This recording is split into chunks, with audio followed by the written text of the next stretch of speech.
After a lifetime of painting canvases and drawing on very large sheets of paper, I'm learning to color small, very small.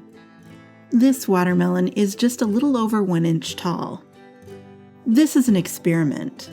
With tiny drawings, I'm forced to focus on what's most important. And I think I've discovered something. If you've ever struggled with depth, dimension, and realism, and you've been blaming it on the fact that you're just coloring small, simple stuff for cards, I'm sorry, I know you don't want to hear this. But the reason you're having problems is because you're coloring like a colorist. If you were coloring a watermelon stamp, you would probably start at your marker collection, picking out the very best watermelon colors. R35 is a nice pinkish red. We can make it into a blend with R32 and R30. Maybe shade it with R37. We'll also need a light green and a dark green. And I'm not saying that I don't do this, but I don't do it right away. You see, there's an invisible step that artists do, and because it's invisible, you don't see it in coloring videos. And it all starts here in the drawing phase. Now, to you watching this, you assume that I'm drawing a slice of watermelon. And I don't blame you, that's what it looks like. But I'm not. There are good drawing teachers and there are bad drawing teachers. The good ones teach you to draw more than a slice of watermelon. They teach you to draw the form. What do I mean? Our slice of watermelon is basically a triangle with a rounded bottom. This is the shape. But it's just a shape, a two-dimensional shape. And it's only one of 5 different surface planes for the watermelon slice. There's another surface here, the profile edge. There's a rounded bottom, and we can see just the left end of it. And there's another profile and another triangle on the opposite sides. We can't see them from this angle, but they're there. All together, they give this slice its 3-dimensional form. Now I know, some of you are scratching your head and wondering why I'm garbling on and on like a crazy woman about surface planes. But it's actually really important. You see, this isn't my first teeny tiny video. In my first attempt to draw small, well, let's just say I it up bigly. I'm still shocked that I published this cupcake video. It's so bad. See, I got cocky. I can color big, so coloring small should be super easy, right? And that's when I took off my artist cap and started coloring like a colorist.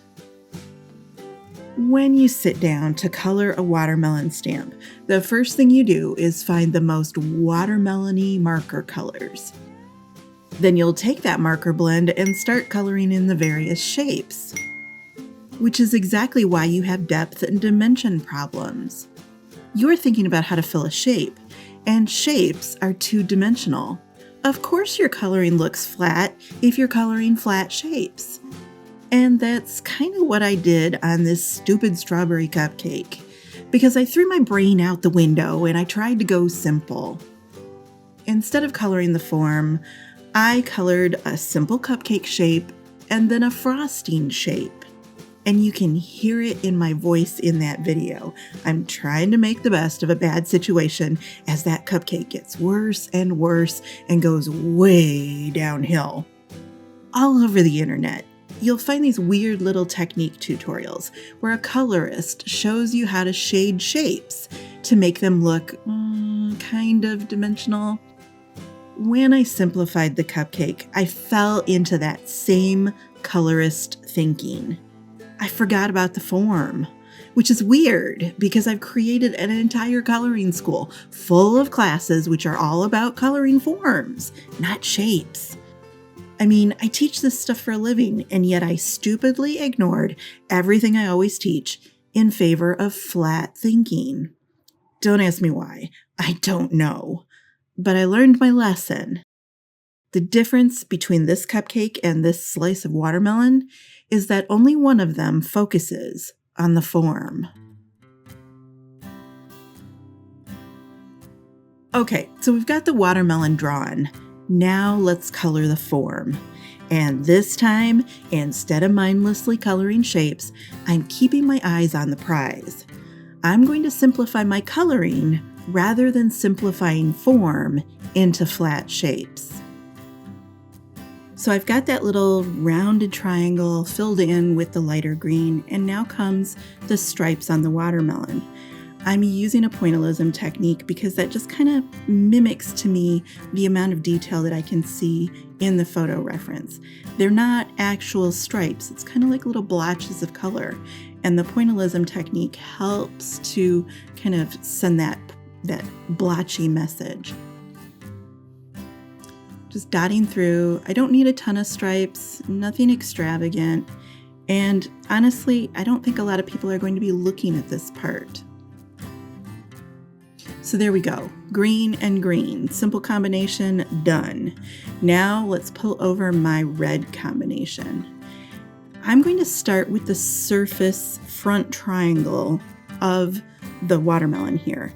And right here, I'm coloring like around the seed, but then I realized I might as well just base coat everything where that seed sits. I'm creating little pockets. Later, I'm going to add the seed to the pocket, but I want this to look deep. It's all about where that form has a little depression and the seed will sit inside the depression. I'm using R08 as my darkest marker because that's kind of the color that I'm seeing in the photo reference. I don't see R37 there, so I'm not going to blend with it. Right here, we're back to thinking about form because this is the edge of the triangle. And then there's that side profile, and I want that transition from light to dark to form that three-dimensional edge there. Now I'm going to come in with the R35, and this is my base watermelon color. Everything gets a coat of that. It goes right over the top of the R08. This is not a strong enough marker to damage the R08. You're still going to see those darker areas through. I'm putting little flicky ends there because I need to transition. As I get into the rind there, the red is going to kind of fade out a bit. So I've got little jagged edges there that I'm now going to moisten and use the R32 to just keep working my way towards white. So everything gets a base coat of that R32. I don't want to just pick up R32 in the middle of nowhere. It has to like go over the top of everything else and give everything its flavor. And then I come down and extend the color. I'm going to switch to a pointillism technique here because I really want to make that transition from red to white rind really fast. So I'm dotting, and that's going to give me a faster transition than if I were trying to blend flicks into more flicks. So there we go. That was R32. This is R01. Just going to moisten that area up with this very light pink and give it a few dots. The R01 goes from the right edge all the way over to the left edge, right along the bottom there as that red transitions into white, giving it some moisture, but it's still not a smooth enough transition for me. So I'm adding R000, and this is giving us that super light color. It's really eating into some of that red, and this is the look that I wanted. And now I've got two surface planes done. We've got the front triangle and the bottom rounded edge. Now let's work on the profile side.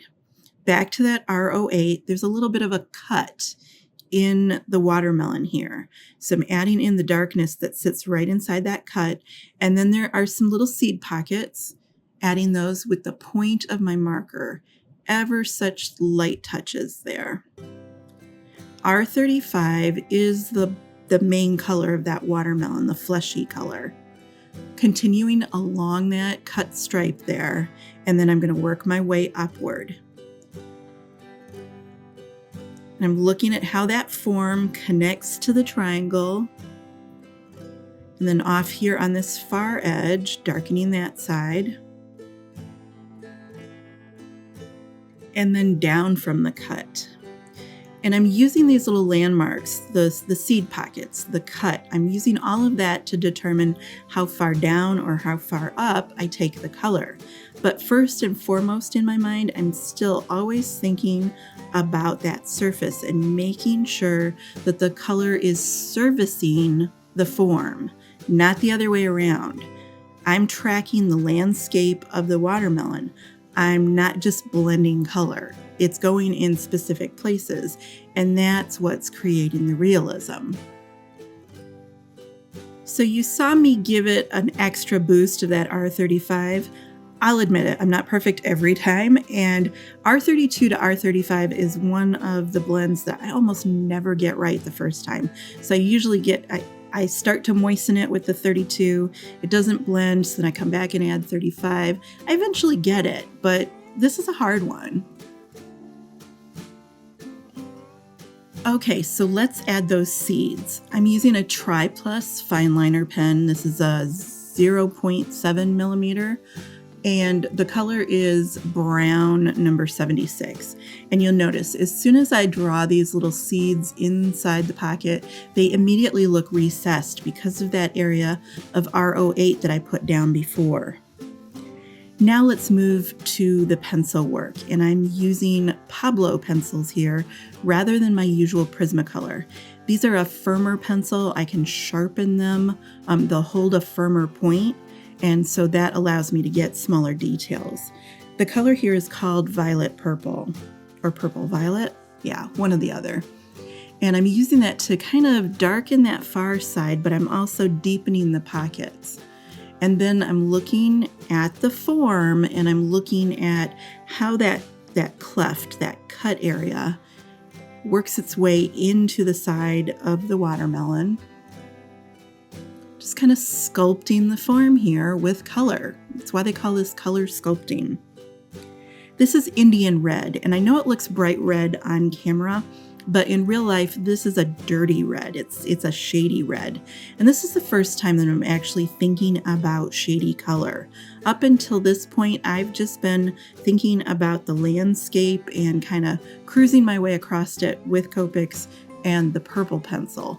But now I'm starting to work in some of those areas that have a little bit of shadiness to them. Right there along that cut edge, I want the triangle here to be darker than the profile. That's what I'm seeing in the photo reference, and that's keeping those two planes separate from each other. I'll darken those seed pockets and darken little bits of the cut area. And you see me, I put my hand back because I'm looking at my project and I'm looking at the photo reference and I'm comparing the two and trying to decide, okay, where do I go next? Does this look correct? Am I mimicking, not just am I mimicking what's in the photograph, but does it look right on my paper? This is, what is this? Granite Rose. And it's a light peachy pink color, and I'm using that just to hit the highlight right there along the top edge, and then I'll come in and add just a little bit of, like every once in a while there's like a little crevice that's catching a bit of light, and so that's what I'm using this pencil for. See how that makes the little deep pocket that the seed sits in? It makes that pop just a little bit more. There are also some veins in the watermelon, and I'm going to pick those out with this pencil as well. Having that super sharp point really helps. Finding the high side of those little seed pockets on the side. Stopping and thinking. Every time you see me pull my hand back, I'm looking at what's on my paper and judging, does that look dimensional? Does that look the way I want it to look? There's those little veins coming in. Not a lot because you can't see a lot at this size.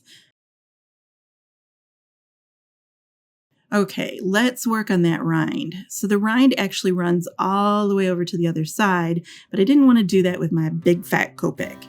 So this is olive black, which is actually a super dark green. And then this color here is olive yellow.